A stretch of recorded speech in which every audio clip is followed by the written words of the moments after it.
Del señor Pablo escribe, Lucas escribe, mientras Pablo los esperaba en Atenas, su espíritu se enardecía dentro de él al contemplar la ciudad llena de ídolos. Así que discutía en la sinagoga con los judíos y con los gentiles temerosos de Dios, y diariamente en la plaza con los que estuvieran presentes. También disputaban con él algunos de los filósofos epicúreos y estoicos, y algunos decían, ¿qué quiere decir este palabreo? Y otros, parece ser un predicador de divinidades extrañas, porque les predica a Jesús y la resurrección. Lo tomaron y lo llevaron al Areópago, diciendo, ¿podemos saber qué es esta nueva enseñanza que proclamas? Porque te oímos decir cosas extrañas, por tanto queremos saber qué significan. Pues todos los atenienses y los extranjeros de visita allí no pasaban el tiempo en otra cosa sino en decir o en oír algo nuevo. Pueden tomar asiento.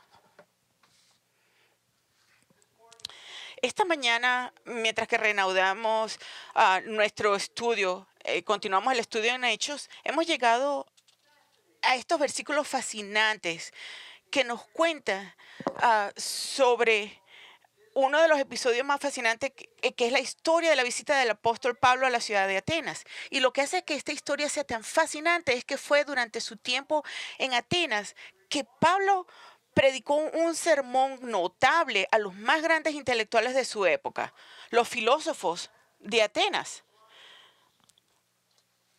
Qué experiencia tan increíble debe haber sido para Pablo, porque como todos los demás de ese periodo de tiempo, él había crecido escuchando todo sobre la ciudad de Atenas, porque Atenas era una ciudad increíble y era conocida como las más grandes de todas las ciudades griegas del mundo antiguo. Una ciudad conocida por su arte y literatura, pero especialmente por su filosofía.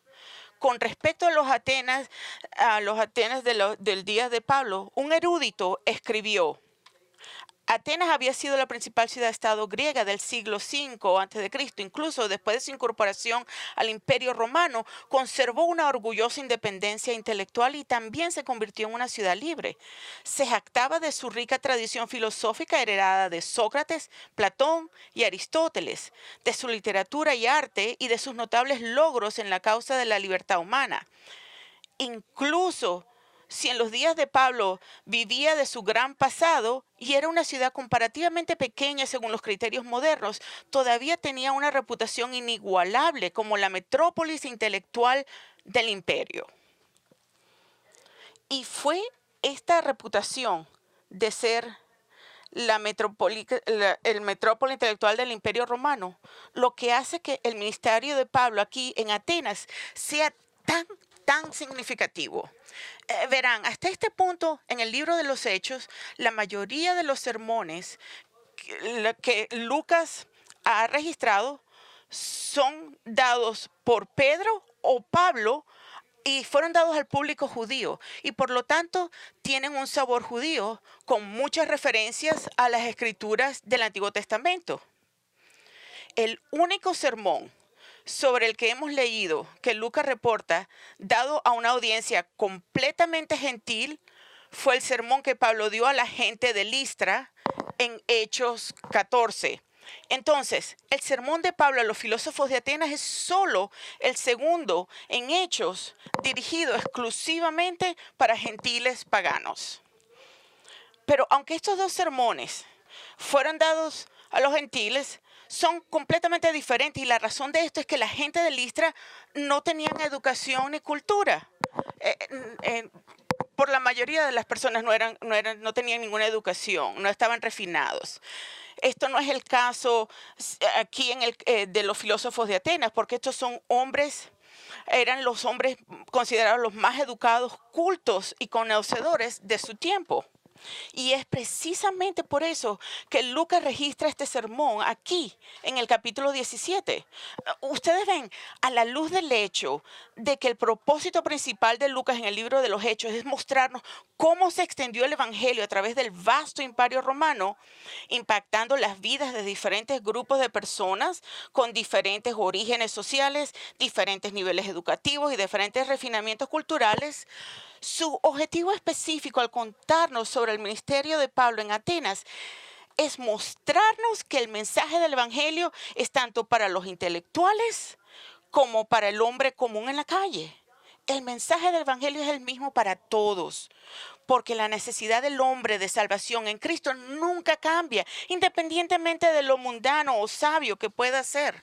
Escuchen con atención, porque aunque las verdades del Evangelio nunca cambian, ¿verdad?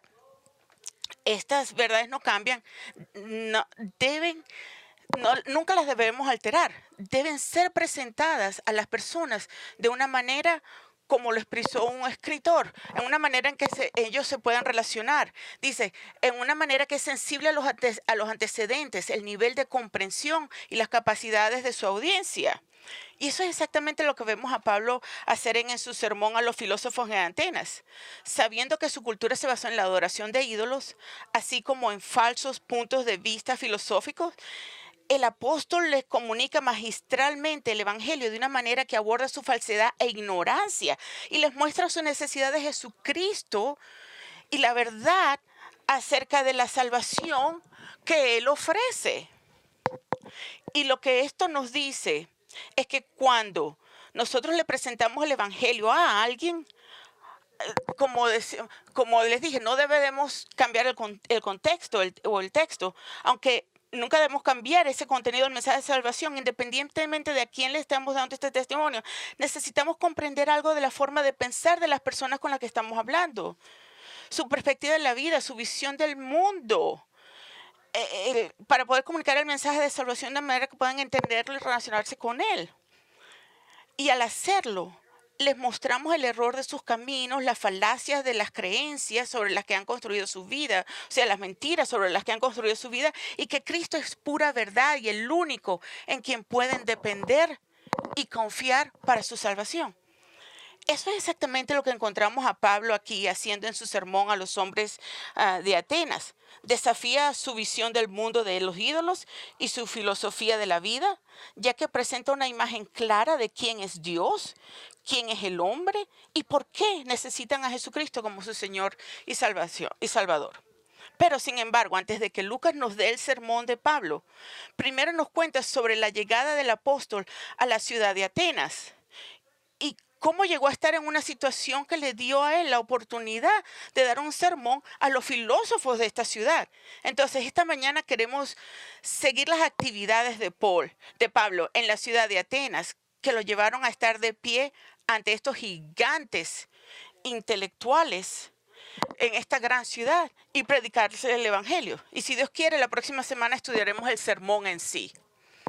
Hoy queremos recordar, hoy vamos a estudiar el evento que le llevó a Pablo allí. Ahora, como recordarán, la última vez que estudiamos Hechos, Pablo estaba siendo sacado de la ciudad de Berea por preocupación por su seguridad.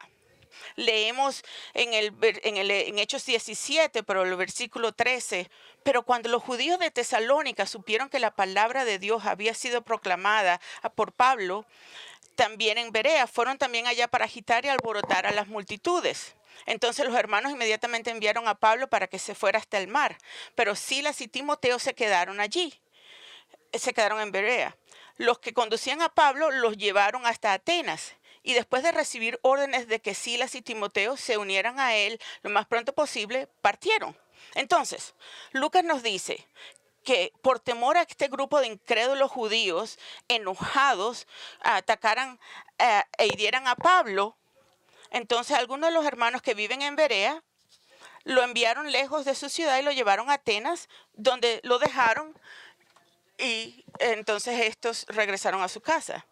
Y mientras que Pablo estaba solo en Atenas, esperando que Silas y Timoteo se unieran a él, Lucas continúa su narración del segundo viaje misionero de Pablo, contándonos lo que hizo y cómo sucedió que pudo dar un sermón a los filósofos griegos.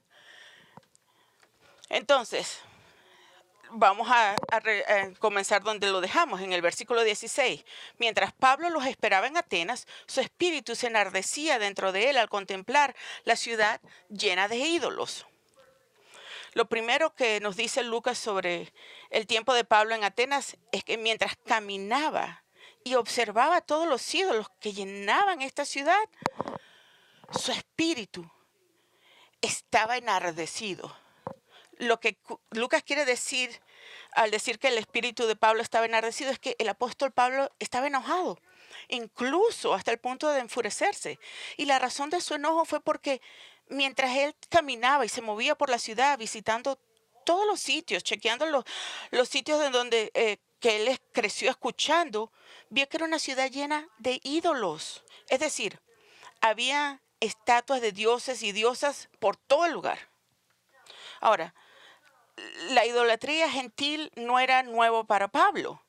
Ciertamente, él creció como un religioso judío. Esto hubiese sido foráneo para él. Ciertamente estaba familiarizado con la idolatría practicada por los gentiles paganos de su época. En realidad, lo había experimentado personalmente en Listra, cuando esta idolatría, cuando la gente quería adorarlo a él y a Bernabé, pensando que eran dioses que habían venido a la tierra. Como reconocerán, en Listra, después que Pablo había curado a un hombre cojo, la gente interpretó esto como un acto de los dioses que lo adoraban. Entonces, déjenme leerles a ustedes en Hechos 14 la respuesta a este paganismo. Hechos 14, versículo 11. Cuando la multitud vio lo que Pablo había hecho, alzaron la voz diciendo en el idioma de Licaonia: los dioses se han hecho semejante a hombres y han descendido a nosotros. Y llamaban a Bernabé Júpiter y a Pablo Mercurio, porque este era el que dirigía la palabra. Y el sacerdote de Júpiter, cuyo templo estaba en las afueras de la ciudad, trajo toros y guirnaldas a las puertas y quería ofrecer sacrificios juntamente con la multitud. Pero cuando los oyeron, los apóstoles Bernabé y Pablo rasgaron sus ropas y se lanzaron en medio de la multitud gritando y diciendo: varones, ¿por qué hacéis estas cosas? Nosotros también somos hombres de igual naturaleza que vosotros y os anunciamos el evangelio para que os volváis de estas cosas vanas a un Dios vivo que hizo el cielo, la tierra, el mar y todo lo que hay en ellos. Entonces, Pablo entendía la idolatría de los gentiles. Él lo vio. Y entonces, habiendo estado recientemente en Tesalónica, Pablo fue testigo del poder del evangelio para vencer tal idolatría gentil.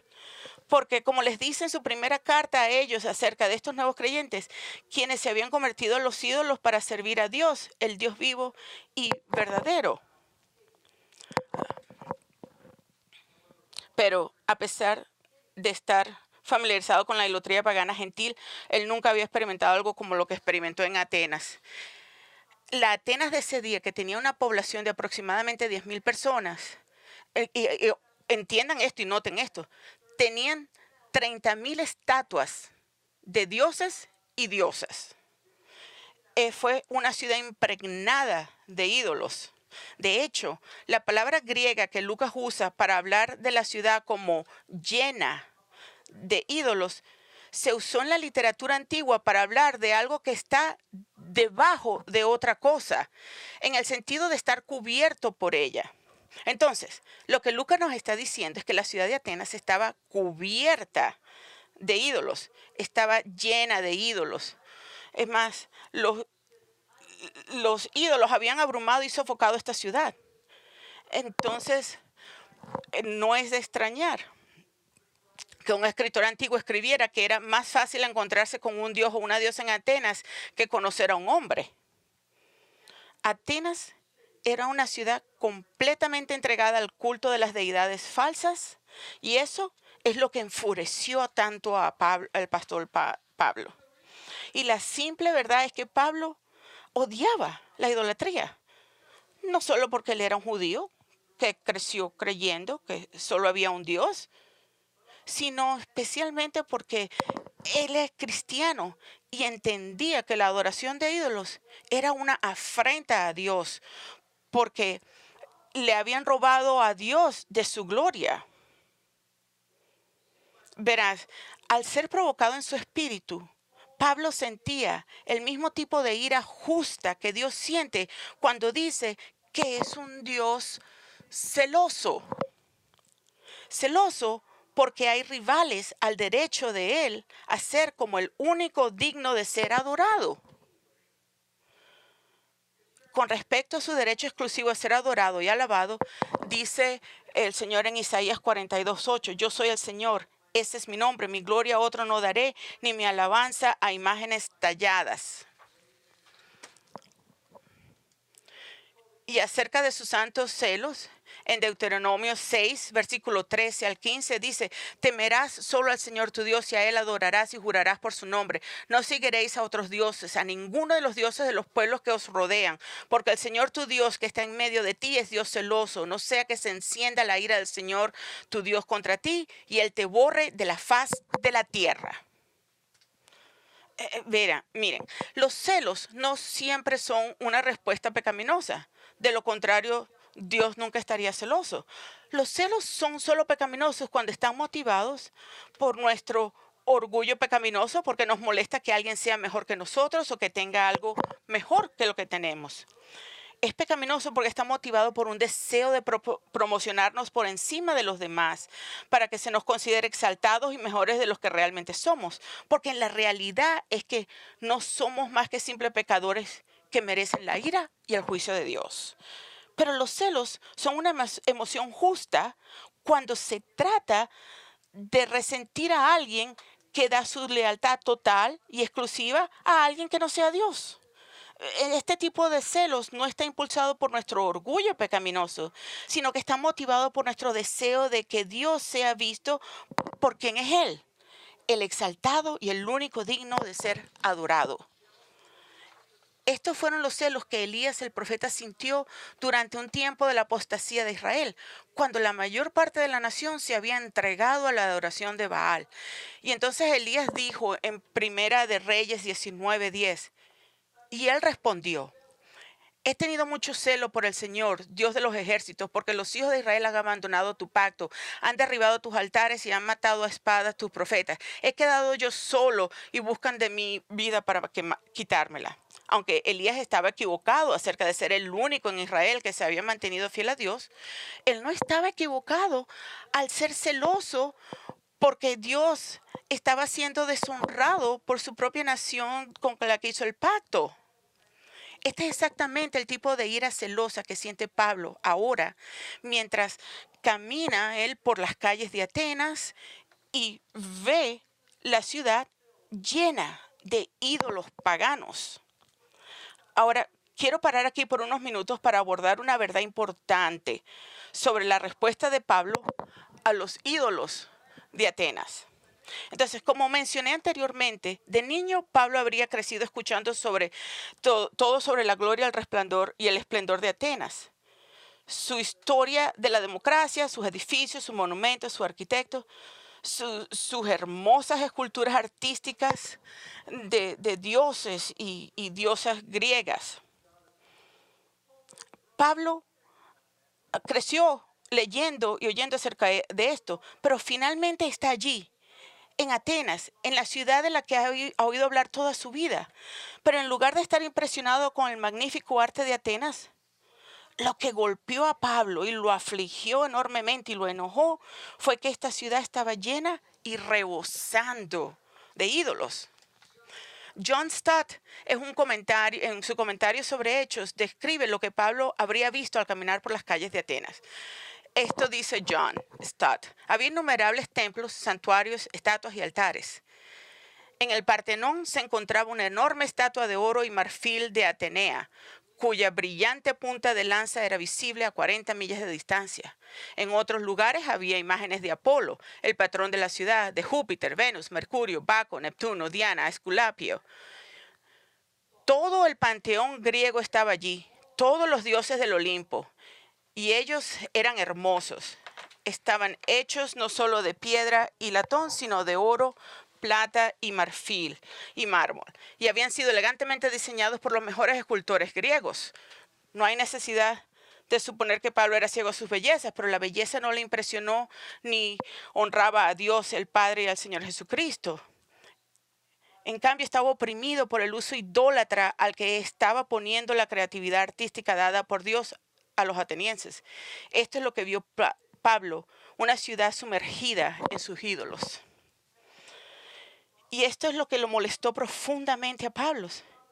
Y amigos, debería molestarnos a nosotros porque cuando miramos nuestra cultura, nuestro mundo, es posible que no veamos los mismos ídolos o dioses y diosas griegas que eran tan visibles en Atenas. Pero de cualquier manera, nuestra cultura también es una cultura llena de ídolos. La idolatría del placer, del entretenimiento, la idolatría del comportamiento sexual ilícito, la idolatría de la búsqueda de la belleza física, la idolatría de la riqueza y el poder y la autocomplacencia. Podría continuar, pero esta es la cultura de idolatría en la que vivimos y debería entristecernos, así como entristeció a Pablo. Y la razón por la que debería entristecernos es porque al vivir para estos ídolos, las personas no salvas entre las que vivimos han dado gloria y honor a estas cosas sin valor, en lugar de dar gloria y honor al único Dios verdadero, el único que merece ser glorificado y honrado, el único que es digno de tal adoración. Ahora, esto no quiere decir que cuando viajamos a otros lugares no deberíamos disfrutar de las nuevas vistas y sonidos de ese lugar. Michelle y yo acabamos de regresar de estar en Italia, donde enseñé un poco y luego fuimos a Dublín, Irlanda, para pasar unos días de vacaciones. Y disfrutamos viendo la belleza de estos lugares. Sin embargo, aunque estaba bien y es apropiado apreciar las cosas que uno ve en nuevos lugares, si, como aquellos que conocen y aman a Jesucristo, debería molestarnos ver la idolatría que impregna a tantos lugares.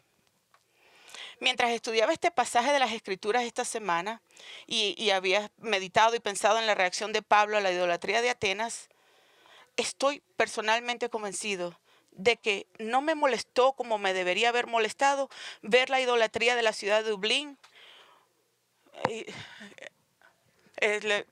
Lo que iba a decir es en la ciudad de Dublín, porque en gran medida es una ciudad maravillosa, pero es una ciudad construida sobre la cultura de emborracharse.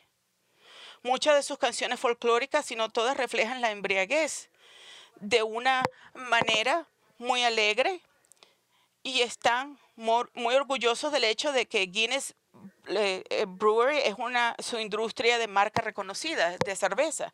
Incluso los conductores de autobuses y los guías turísticos se aseguran de que sus comentarios incluyan beber algo de esta cerveza, de Guinness, en ese día. Y como he reflexionado sobre esta estadía en Dublín y escuchar y ver tal honor dado a la cerveza y la borrachera, me entristecí que no me doliera como me debía haber dolido y debía haberme sentido cuando estuve allí. En cambio, simplemente me dediqué a disfrutar de las vistas del paisaje de la ciudad, como lo haría cualquier otro turista. Pero la idolatría que vi debería haberme entristecido. Y a ti también. Y nos debería molestar a nosotros cuando nos encontramos en un lugar donde se adora a algo o a alguien. Porque esa adoración debe estar dirigida hacia el único Dios que es digno de ser adorado. Es Dios. Y cuando Él es menospreciado por un Dios falso rival, debería hacernos sentir celos por Él, porque le niega su lugar legítimo como el ser supremo del universo. Ahora, así es como se sintió Pablo cuando vio la descarada idolatría de Atenas, y así es como debemos sentirnos cuando vemos la idolatría de nuestros días. Este sentimiento de ira justa y de celos por Dios debería llevarnos a la acción, porque eso es exactamente lo que vemos que sucedió en la vida de Pablo. Como leemos en el versículo 17 ahora, Hechos 17, 17, dice, así que discutía en la sinagoga con los judíos y con los gentiles temerosos de Dios y diariamente en la plaza con los que estuvieran presentes. Entonces, estaba siendo agobiado por la idolatría que cubría la ciudad. Significaba que las personas vivían allí en idolatría. Él decidió abordar su blasfemia evangelizando a la gente de Atenas. Entonces, mantengan en la mente, Pablo no fue allí como un turista, él fue como un misionario. ¿Y dónde comenzó su evangelismo? Donde solía comenzarlo cada vez que ingresaba a una ciudad nueva, en la sinagoga local. Lucas nos dice que Pablo estaba razonando en la sinagoga con los judíos y los gentiles temerosos de Dios. Ahora, curiosamente, Pablo no habría encontrado idólatras en la sinagoga porque, siendo seguidores del judaísmo, el pueblo judío y los gentiles temerosos de Dios aborrecían la idolatría, ya que es el primero de los 10 mandamientos. Los prohíbe diciendo en Éxodo 20, 3 y 4, no tendrás otros dioses delante de mí, no te harás ídolo ni semejanza alguna de lo que está arriba en el cielo, ni abajo en la tierra, ni en las aguas debajo de la tierra. Pero independientemente del hecho de que quienes formaban parte de la sinagoga no eran culpables de idolatría, no obstante, Pablo fue allí primero debido a su gran carga de compartir el evangelio con el pueblo judío. Por eso es que fue allí. A través del libro de Hechos vemos el corazón de Pablo. No era único para Pablo. Sin embargo, no fue solo en la sinagoga donde Pablo habló de Cristo. Lucas nos dice que Pablo también fue al mercado todos los días, donde habló con los que estaban presentes. Es decir, en los días de reposo, los sábados, fue a la sinagoga. Pero el resto de la semana pasó su tiempo en el mercado conversando con cualquiera que estuviera dispuesto a dejar que les hablara sobre Cristo.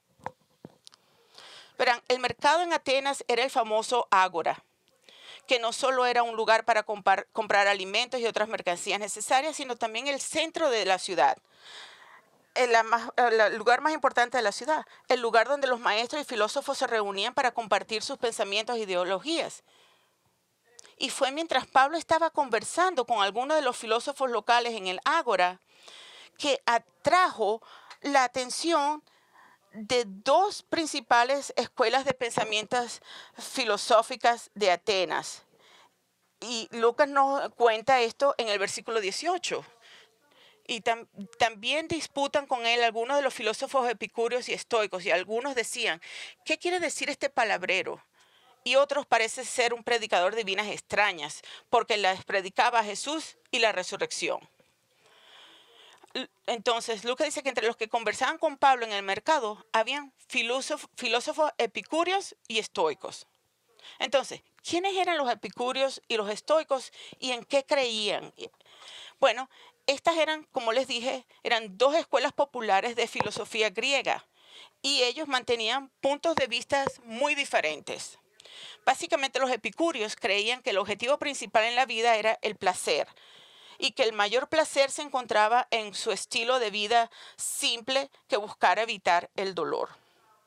Ellos no querían el dolor. Creían en la existencia de muchos dioses, pero que los dioses eran remotos y no tenían interés ni participación en los asuntos humanos o en sus vidas. Aquellos que adoptaron el sistema de creencias epicúreos sintieron que todo sucedió por casualidad y que la muerte era el final de su existencia, sin más allá, sin juicio, no había más nada. Esta es la razón por la cual su objetivo principal era buscar el placer, porque esta vida era todo lo que había. Y esa persona debería aprovecharla al máximo con una vida de placer y tranquilidad. Ahora, podemos llamar a las personas epicúreas hoy, pero hay muchas personas que adoptan el sistema de creencias epicúreas, porque viven según la filosofía de que la vida se trata de hacerme sentir bien. Ese es nuestro mundo. Se trata de divertirse, de disfrutar y evitar cualquier cosa que les cause incomodidad. Es la creencia de que esta vida es todo lo que hay, así que diviértete.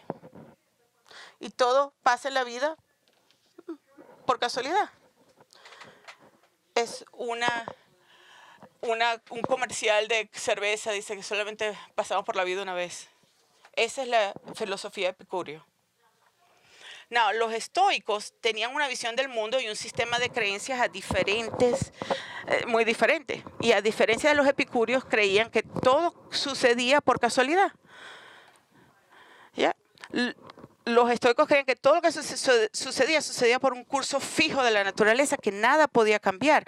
Aunque creían en muchos dioses, al igual que los epicúreos, los estoicos eran panteístas. Eso significa que para ellos todo era Dios. y basándose en su sistema de creencias que no podían cambiar nada, se convertían en fatalistas y su principal objetivo era vivir una vida de apatía y de desapego, de modo que se volvieran indiferentes tanto al dolor como al placer. Entonces, en luz de su sistema de creencias, vivieron un dicho que decía que tenían un labio superior rígido. No sonreían, no puedo controlar nada a mi alrededor, así que simplemente voy a sonreír y soportarlo y pase lo que pase, sucederá. Al igual que los epicúreos, hoy en día no hay un grupo específico de personas que pertenezcan a una organización conocida como estoicos. Pero hay muchas personas que han aceptado el pensamiento de los estoicos porque pasan por la vida con la actitud de que lo que les presenta es lo que es y solo tienen que ser fuertes y tienen que soportarlo lo mejor que puedan. Como cristianos, a menudo, lo he oído muchas veces, nos preguntamos como los incrédulos enfrentan la muerte de sus seres queridos sin ninguna esperanza en Cristo. Así es como lo hacen. Estoico. Ellos tienen una vista estoica de la vida y tienen que hacer lo que tienen que hacer para superar esas pruebas y soportarlas. Y nada va a cambiar eso. Eso es estoicismo. Y al igual que el epicureísmo, impregna nuestra cultura. Ahora, solo para ayudar a aclarar las cosas en su comprensión de estas dos filosofías, así es como una persona resumió de una manera muy simple las diferencias entre los epicúreos y los estoicos. Y esta persona dijo, era característico de los epicúreos enfatizar el azar, el escape y el disfrute del placer. Y los estoicos enfatizar el fatalismo, la sumisión y la resistencia al dolor. Ahora, la razón por la que es importante conocer las diferentes creencias de estos dos sistemas filosóficos es porque en el sermón de Pablo, él presentará el evangelio en términos que aborden las falacias, o sea, la falsedad de sus creencias. Y aprendemos de su ejemplo cómo relacionar el evangelio con aquellos que viven por estos dos sistemas en nuestro mundo. Por ejemplo, en contraste con la opinión de que todo sucede por casualidad, que todo es fortuna. Pablo les contará sobre la participación soberana de Dios en su vida y que Él ha determinado dónde viven aquí en este mundo. En el versículo 26, noten, y de uno hizo todas las naciones del mundo para que habitaran sobre toda la faz de la tierra, habiendo determinado sus tiempos señalados y los límites de su habitación. En contraste, nada es por casualidad. Todo ya está determinado donde vives. En contraste con la opinión de que sus dioses están separados de este mundo, Pablo hablará de Dios, el verdadero Dios, que no es remoto. Segundo, que su vida, que el Dios es remoto, que no es cercano y personal. Entonces, alguien que no está lejos, él está enfatizando que no pasa por casualidad, pero ahora les está diciendo que este no es un Dios remoto. Dice en el versículo 28, porque en Él vivimos, porque buscarán a Dios y de alguna manera palpando le hallen, aunque no está lejos de ninguno de nosotros, porque en Él vivimos, nos movemos y existimos, así como algunos de vuestros mismos poetas han dicho, porque también nosotros somos linajes suyos.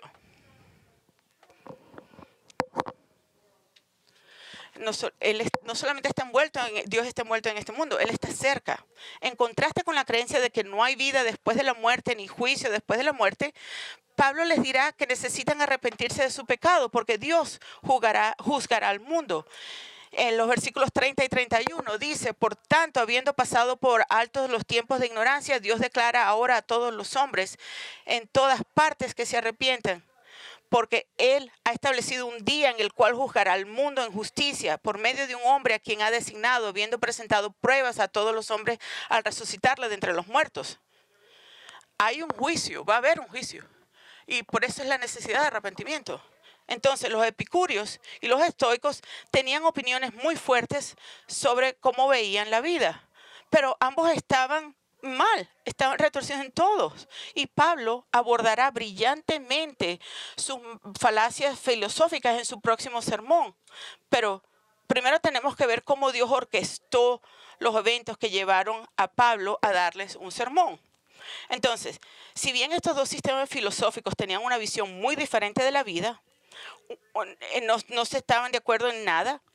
En lo que estaban de acuerdo es que no les importaba especialmente lo que escuchaban del apóstol Pablo sobre Jesucristo. Entonces, volviendo al versículo 18, observe lo que estos hombres decían sobre Pablo. Y algunos decían, ¿qué quiere decir este palabrero? Y otros, parece ser un predicador de divinidades extrañas, porque les predicaba a Jesús y a la resurrección. Ahora, esta expresión palabrero o charlatán ocioso, aparentemente era una expresión de argot, era un slang utilizado por los filósofos de Atenas para referirse a cierto tipo de individuo. Era un insulto, no era un complemento. La palabra griega para charlatán ocioso es literalmente recolector de semillas. Es más, el significado de esta palabra era un pájaro carroñero que andaba por aquí y por allá recogiendo varias semillas y granos. Ahora, este era el significado original de esta palabra charlatán ocioso, palabrero. Pero con el tiempo finalmente se usó para referirse a individuos que recopilaban varias ideas y enseñanzas de otros y las vendieron como propias. Entonces, ellos estaban acusando a Pablo de plagio. Alguien que recogió fragmentos de conocimiento y aprendió de otros en el mercado y luego trató de hacerlos pasar por originales de él. En esencia, acusaron a Pablo de ser un inescrupuloso ladrón de ideas o plagio, un plagiador, alguien que repitió los pensamientos de otra persona, una segunda clase intelectual. Es bueno recordar los insultos que fueron estos hombres, o los insultantes que fueron estos hombres con Pablo, cuando nos insultan por ser incrédulos, que cuestionan tu inteligencia por creer en la Biblia y el Evangelio de Cristo. Recuerden esto, que dice que en la Biblia dice que la palabra de Dios es necedad para los que no lo conocen. Pero Pablo, recuerde que Jesús dijo que parte de ser perseguido es recibir insultos. Y eso fue lo que Pablo experimentó. Y no solamente recibió insultos, sino que fue falsamente todo. En el versículo 18 dice, otros, parece ser un predicador de deidades extrañas porque estaba predicando a Jesús y a la resurrección. Noten estos. Algunos de los filósofos epicúreos y estoicos interpretaron que Pablo estaba hablando de deidades extranjeras, en el sentido plural, dioses de los que no habían nunca oído hablar. Ahora, ¿cómo llegaron a esta conclusión? ¿Cómo podrían pensar que al hablar de Jesús, que Pablo estaba hablando de dioses extranjeros en plural? Bueno, parecería que al testificarles acerca de Jesús y su resurrección, que entendieron mal la palabra griega para resurrección, que es anastasis. Es una deidad específica. Es decir, pensaron que Pablo estaba hablando de dos nuevas deidades de las que nunca habían oído hablar en Atenas. Un dios masculino llamado Jesús y una diosa femenina llamada Anastasis. Entonces, estos hombres han insultado a Pablo, han malinterpretado completamente lo que les ha estado diciendo acerca de Jesucristo y su obra de salvación. Pero independientemente de esto, su curiosidad se había despertado y realmente querían saber más sobre las enseñanzas de Pablo. Y mientras Lucas continúa contándonos sobre el tiempo de Pablo en Atenas, nos cuenta lo que sucedió después y por qué sucedió. Versículos 19 y 20. Lo tomaron y lo llevaron al Areópago, diciendo, podemos saber en qué esta nueva enseñanza que proclamas, porque te oímos decir cosas extrañas, por tanto queremos saber qué significan. Queriendo escuchar más sobre las enseñanzas de Pablo, Lucas nos dice que los filósofos epicúreos y estoicos invitaron a Pablo a un lugar llamado el Areópago. Lo invitaron, quizás por fuerza, pero lo invitaron. lo llevaron al Areópago, que literalmente significa la colina de Ares, que es el equivalente griego del dios romano Marte. Entonces, otro nombre para el Areópago era Mars Hill. Y fue aquí, en Mars Hill, donde el Consejo Principal de Atenas se reuniría como los guardianes de la religión, la moral y la educación de la ciudad para evaluar cualquier nueva enseñanza que se les presentara. Y es por eso que trajeron a Pablo ante ellos. Quieren que les dé una cuenta, una explicación más completa sobre esta nueva enseñanza que estaba proclamando, porque nunca habían escuchado algo así y les sonó extraño y por eso quieren saber exactamente lo que Pablo estaba enseñando. Pero observen lo que Lucas agrega en el versículo 21, mientras explica que los filósofos de Atenas querían comprender la enseñanza de Pablo. Dice, pues todos los atenienses y los extranjeros de visita allí no pasaban el tiempo en otra cosa sino en decir o en oír algo nuevo. Ahora, Lucas explica, no era que querían saber más de lo que Pablo estaba diciendo, que estaba interesado en el Evangelio y en venir en Cristo a ellos mismos. Ni tampoco estaban porque eran buscadores y curiosidades de la verdad. Eso no era su razonamiento. Eran buscadores de curiosidad, intelectuales, quienes les encantaba escuchar las últimas y más modernas ideas. Eso es todo. Simplemente pasaban su tiempo discutiendo y debatiendo las últimas ideas que escucharon.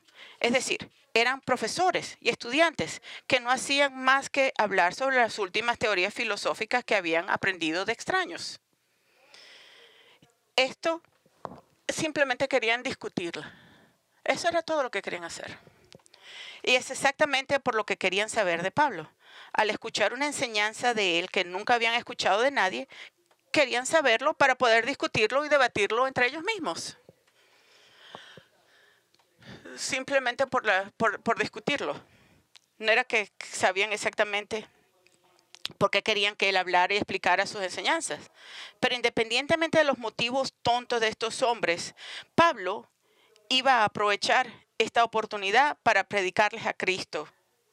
Y eso es exactamente lo que hizo. Y lo veremos su mensaje la semana que viene. Pero ahora, ponte en el lugar de Pablo y piensa en lo intimidado que debió haberse sentido. Aquí estaba ante este austero consejo de hombres brillantes, que eran hombres que eran totalmente indiferentes al Evangelio. Estaba solo, sin ningún creyente alrededor que lo apoyara. Silas y Timoteo todavía no estaban allí. Estos hombres ante él eran paganos, completamente paganos, que no entendían las escrituras del Antiguo Testamento ni el Dios de Israel. Y ese es lo que Pablo sabía. Y además de todo esto, él sabe que lo consideraban un intelecto de segunda clase. Un plagiador que simplemente repetía las ideas de otras personas. Piensen qué tan difícil la situación en la que se encontraba Pablo. Muy difícil, pero independientemente de lo difícil que fuera, habló con valentía y les dijo la verdad sobre Dios, sobre ellos mismos y sobre Jesús y su necesidad de arrepentirse de su pecado. ¿Y por qué habló Pablo con tanta valentía? Porque era una circunstancia tan difícil. Fue porque se enardeció en su espíritu que la gente de Atenas fueran descaradas, idólatras, y le enfureció que le robaran a Dios su gloria al adorar ídolos hechos por los hombres. Verán, si bien Pablo ciertamente se preocupó por las almas de estos hombres, su principal motivación para dar testimonio de ellos fueron los celos que sentía porque el Señor fuera honrado y adorado por sus criaturas, como debía ser. Y eso tiene que ser, amigos, nuestro motivo principal y nuestro incentivo para testificar también. Sí, tenemos que tener compasión y tenemos que tener compasión por los perdidos, pero primeramente deberíamos tener una gran vista de la majestad y gloria de Dios. Hemos conocido a gente que se rehúsa. Nosotros debemos estar viendo por la oportunidad de decirles acerca de Dios. Entonces, piense, deja que esto te llegue a tu espíritu, que esto es lo que nos debería motivar. Eso es lo que nos debería motivar para ser un testigo de Dios. Entonces, si te has negado a reconocer en tu vida, reconocer la majestad y gloria de Dios, entonces, como esos filósofos dicen, entonces te digo que no hay nadie en el universo como Dios. Él es el ser supremo, perfectamente santo, perfectamente sabio, perfectamente justo, perfectamente amoroso y perfectamente bueno. Y este Dios supremo se humilló a sí mismo al asumir la masculinidad, asumirse como persona en la persona de Jesucristo para morir en la cruz como sustituto de los pecadores, siendo juzgados eternamente en su lugar, de modo que al confiar en Él para su salvación, sean perdonados por sus pecados, completamente perdonados. Dios no te va a juzgar porque Cristo fue castigado en nuestro lugar. Entonces te pido que vengas a Cristo hoy, confía en Él para tu salvación y dale la gloria y el honor que tanto Él se merece. Y comienza aceptando quién es Él y que lo necesitamos para la salvación. Padre, te damos gracias por estos pasajes en las Escrituras, que tú tomes estas verdades que Pablo, siendo tan enojado por esta idolatría, que tú pongas estas verdades en nuestros corazones y que nosotros también sentamos lo mismo cuando te deshonran de esa manera. Señor, quita todo nuestro miedo de testificar sobre ti. Ayúdanos a tener esta pequeña vista de tu gloria, que lo vemos en la Escritura, lo vemos en el mundo alrededor de nosotros, lo vemos en Cristo. Pero ayúdanos a tener presente tu gloria. Te pedimos que tú nos motives a ser testigos, llevar tu evangelio a otros, en una manera amorosa, en una manera como Pablo. Te pedimos por aquellos que están aquí que no te conocen, aquellos que están oyéndonos. Te pedimos que si no te conocen, que hoy sean convencidos del hecho de que ellos han adorado a otros en vez del Creador. Señor, que sepan que necesitan la justicia de Cristo y que amarte a ti y al Señor. Te pedimos todo esto en el nombre de Jesús. Gracias.